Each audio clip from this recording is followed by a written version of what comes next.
प्रदेश में मतदाता सूची के विशेष गहन पुनरीक्षण यानी SIR ने सियासी गलियारों में हलचल मचा दी है। चुनाव आयोग से मिली जानकारी के मुताबिक इस प्रक्रिया के तहत अब तक करीब 2,89,00,000 मतदाताओं के नाम वोटर लिस्ट से हटाए जा चुके हैं। वहीं आयोग ने साफ कर दिया है कि SIR की समय सीमा में अब कोई बढ़ोतरी नहीं होगी और 31 दिसंबर को ड्राफ्ट वोटर लिस्ट जारी कर दी जाएगी।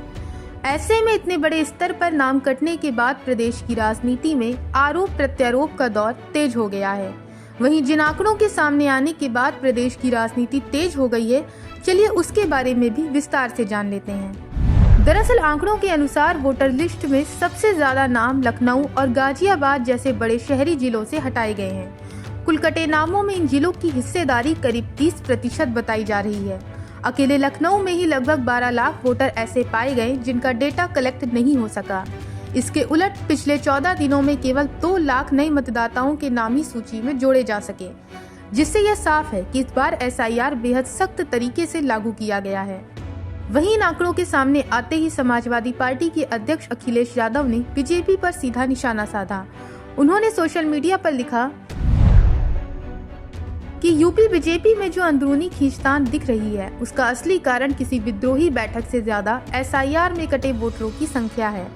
अखिलेश का दावा है कि इन कटे वोटरों में से 85 से 90% बीजेपी के समर्थक बताए जा रहे हैं। वहीं अखिलेश यादव ने अपने बयान में सियासी गणित भी पेश किया। उन्होंने कहा कि अगर 2.89 करोड़ में से केवल 85% वोट भी मान लिए जाएं, तो ये संख्या करीब 2,45,00,000 बैठती है। इसे उत्तर प्रदेश की 403 विधानसभा सीटों से भाग देने पर औसतन 61,000 वोट प्रति सीट कम हो जाते हैं। इसी आधार पर उन्होंने तंज कसते हुए कहा कि ऐसे हालात में बीजेपी सरकार बनाने की स्थिति में नहीं होगी और दहाई का आंकड़ा भी पार नहीं कर पाएगी। अखिलेश यादव ने बीजेपी विधायकों की हालिया बैठकों को लेकर भी टिप्पणी की। उन्होंने कहा कि पार्टी के भीतर असंतोष अब खुलकर सामने आ रहा है। विधायक अलग अलग बैठकें कर ये दिखाने की कोशिश कर रहे हैं कि न सरकार उनकी सुन रही है, न संगठन और न ही सत्ता के करीबी लोग।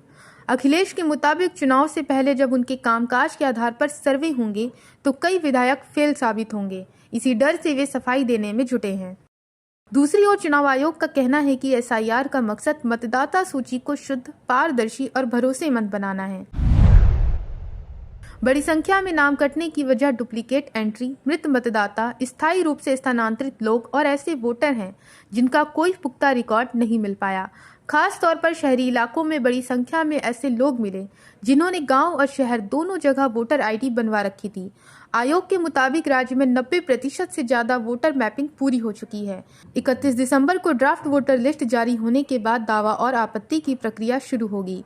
जिन मतदाताओं को नोटिस भेजे जाएंगे उन्हें तय दस्तावेजों के जरिए अपनी पात्रता साबित करने का मौका मिलेगा। वहीं संतोषजनक जवाब न मिलने की स्थिति में नाम अंतिम सूची से हटा दिए जाएंगे। बहरहाल SIR प्रक्रिया ने यूपी की राजनीति को एक नए मोड़ पर लाकर खड़ा कर दिया है। विपक्ष इसे लोकतंत्र और वोट के अधिकार से जोड़कर देख रहा है, जबकि सरकार और चुनाव आयोग इसे सिस्टम सुधार की जरूरत बता रहे हैं। ऐसे में अब सबकी निगाहें 31 दिसंबर को आने वाले ड्राफ्ट वोटर लिस्ट पर टिकी है, क्योंकि यही सूची तय करेगी कि इतने बड़े पैमाने पर हुए इस बदलाव का असली राजनीतिक असर किस पर और कितना पड़ेगा। Bureau report, Punjab Kesari TV. हमसे जुड़े रहने के लिए हमारे YouTube चैनल को सब्सक्राइब करें और नई वीडियो की नोटिफिकेशन के लिए बेल आइकॉन को दबाएं।